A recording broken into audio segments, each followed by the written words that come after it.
Jadi kalau ada orang diberikan oleh Allah hidup di dunia ini nggak ibadah, berarti ini orang cirinya nggak punya akhlak sama Allah.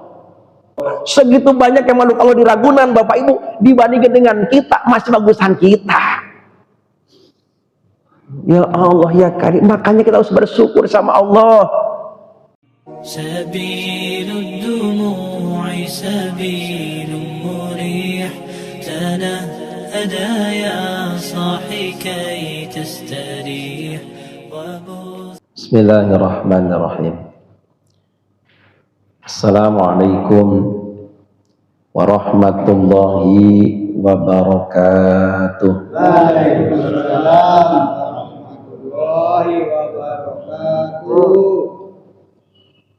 Bismillah walhamdulillah, wassalatu wassalamu ala rasulillah wa ala alihi wa ashabihi wa mawalah.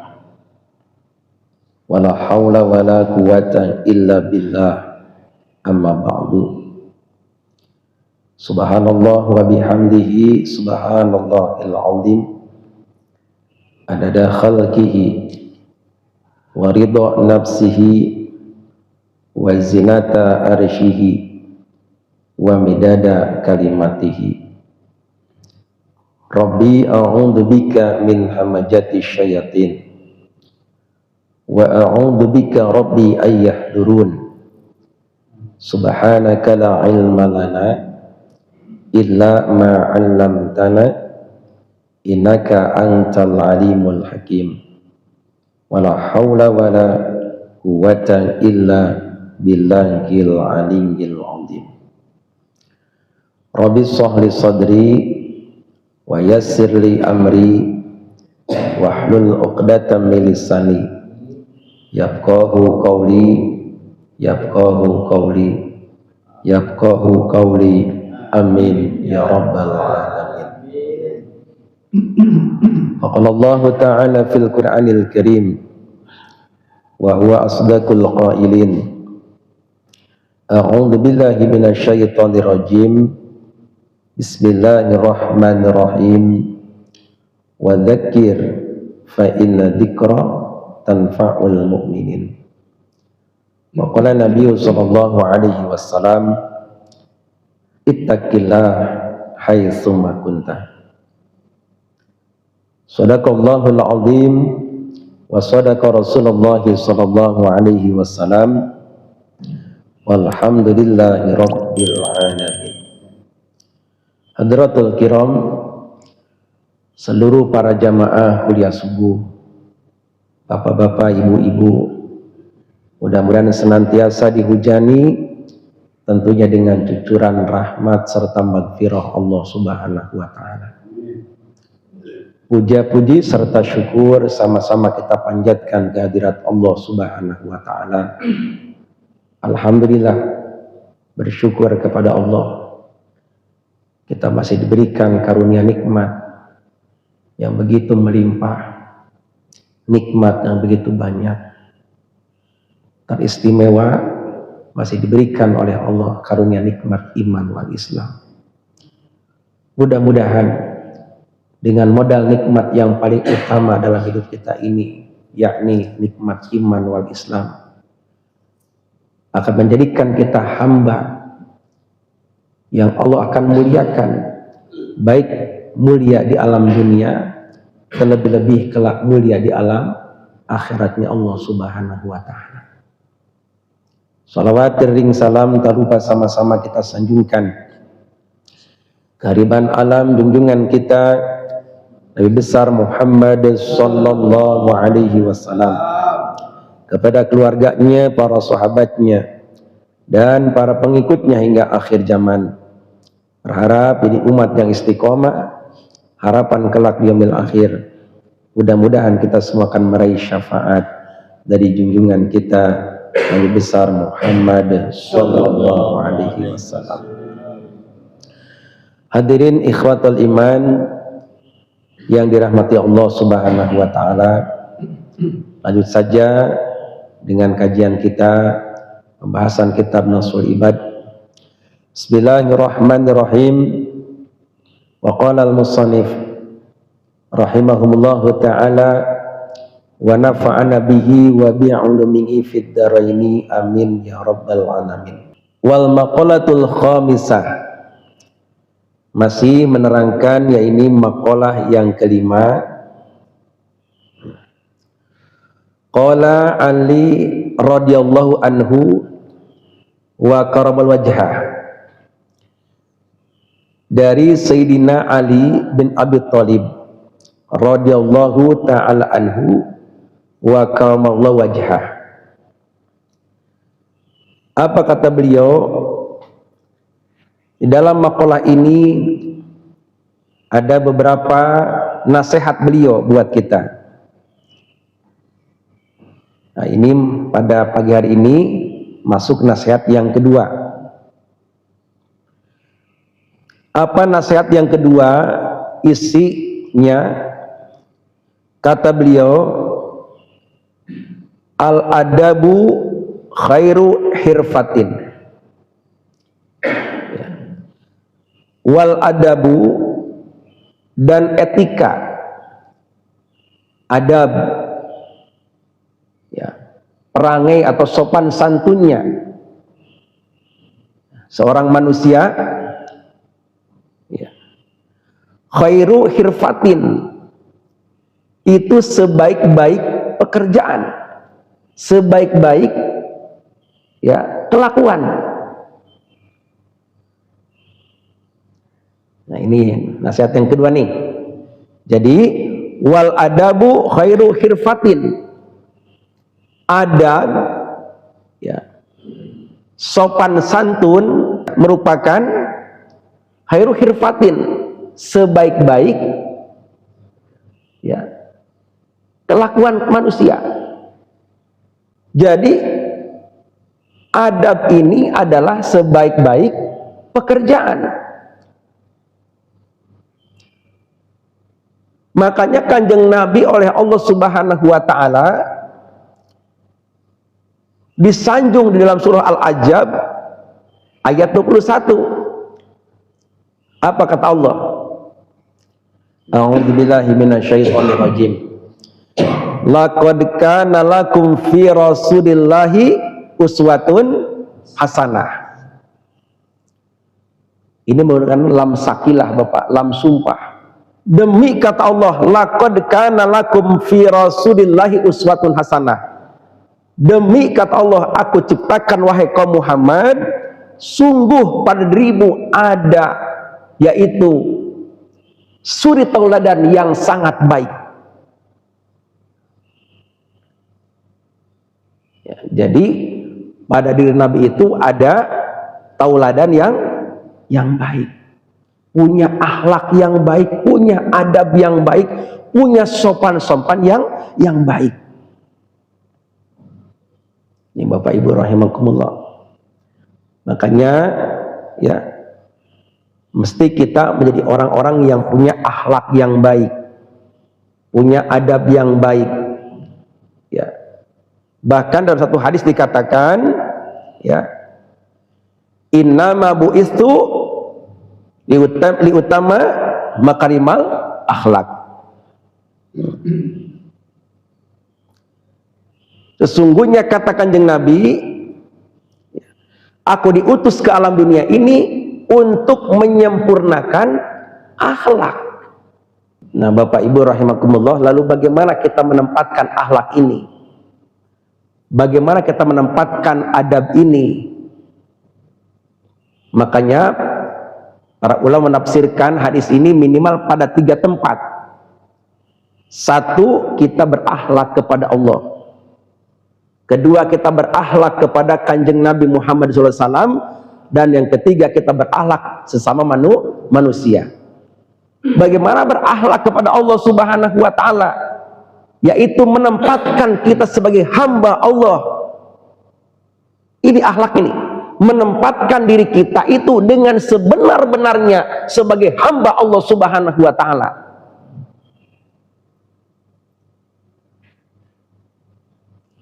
Lalu apa menempatkan kita sebagai hamba Allah? Berarti kita harus mau melaksanakan apa-apa yang menjadi haknya Allah Subhanahu wa taala. Apa haknya Allah? Apa haknya Allah, Ji? Ibadah. Wa ma khalaqtul jinna wal insa illa liya'budun. Tidaklah aku ciptakan jin dan manusia, kata Allah, kecuali kalian wahai manusia dan jin, hanya aku ciptakan untuk beribadah kepada aku. Itu nih yang pertama, akhlak ini. Jadi kalau ada orang diberikan oleh Allah hidup di dunia ini nggak ibadah, berarti ini orang cirinya nggak punya akhlak sama Allah. Disuruh sholat kagak mau, suruh ngaji nggak mau, suruh puasa nggak mau, ini orang cirinya nggak punya akhlak sama Allah. Hati-hati. Padahal kita ini manusia, ya Allah, diciptakan sangat mulia.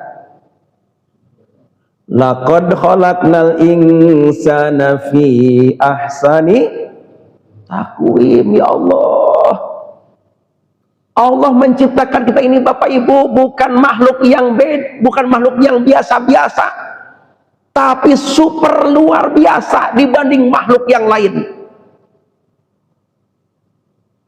Ya, Bapak lihat di Ragunan banyak ke makhluk Allah? Banyak nggak? Banyak. Di Ragunan banyak makhluk Allah. Coba dibandingkan sama kita, bagusan mana? Hah? Bagusan mana? Ya Allah, caranya bagaimana? Tanamkan dong akhlak kita sama Allah. Caranya bagaimana? Tempatin kita sebagai hamba Allah. Kalau sudah bilang hamba, berarti harus patuh sama pemiliknya, yaitu Allah Azza wa Jalla. Ya Allah, amin ya rabbal alamin. Yang kedua, menempatkan akhlak kita pada kanjeng Nabi. Bapak Ibu rahimakumullah, setiap umat ada nabinya. Allah utus Nabi Nuh, ada umatnya. Allah utus Nabi Ibrahim, ada umatnya. Allah utus Nabi Musa, ada umatnya. Semua umat Nabi ada umatnya. Tapi yang paling mulia, yang paling bersyukur, yang paling beruntung adalah menjadi umat Nabi Muhammad SAW. Kenapa? Sebab Nabi kita disebut dengan Sayyidul Anbiya wal Mursalin, pemimpinnya para Nabi dan Rasul.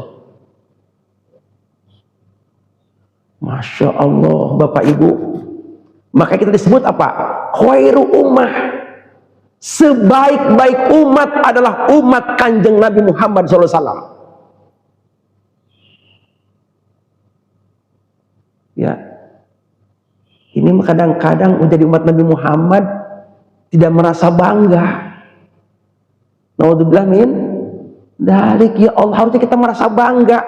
Lalu bagaimana kebanggaan kita ini nih? Tempatkan dengan akhlak kita sama Nabi. Caranya bagaimana? Menghidupkan sunnah-sunnah Nabi. Itulah akhlak kepada Nabi. Nabi gak bangga umatnya kaya, enggak. Nabi gak bangga umatnya miskin, enggak. Yang Nabi bangga itu kalau umatnya dia kaya, menjalankan sunnah-sunnah Nabi. Umatnya miskin, sabar tetap menjalankan sunnah-sunnah Nabi. Ini yang Nabi bangga dengan umatnya. Berarti dia punya akhlak sama Nabinya. Amin ya rabbal. Amin. Ya Allah, ini mah Masya Allah, sholat qobliyah badi aja beratnya minta ampun. Habis sholat subuh, habis sholat ya boro-boro ba'diyah, Allahumma lantas jalan.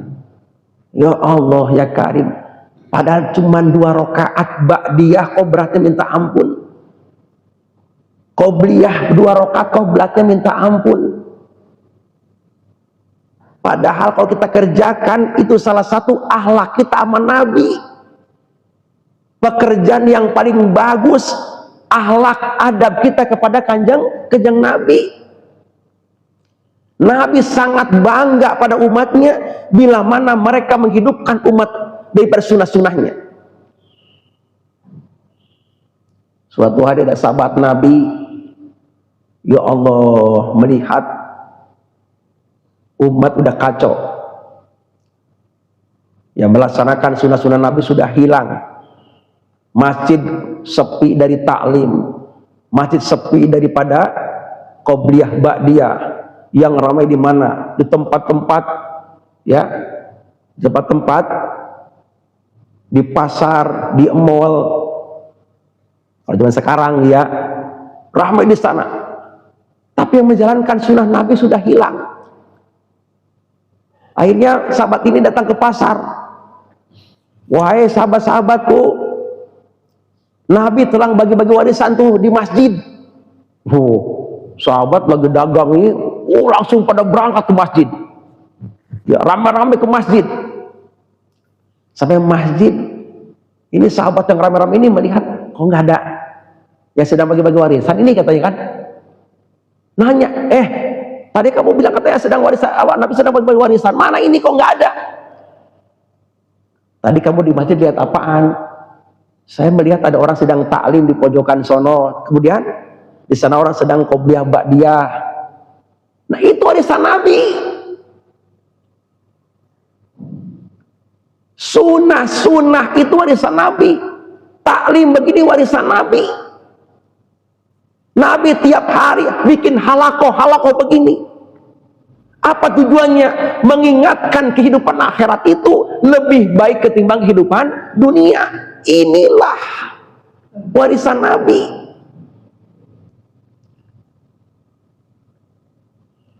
Allah sudah mengatakan, wal akhiratu khairul laka minal.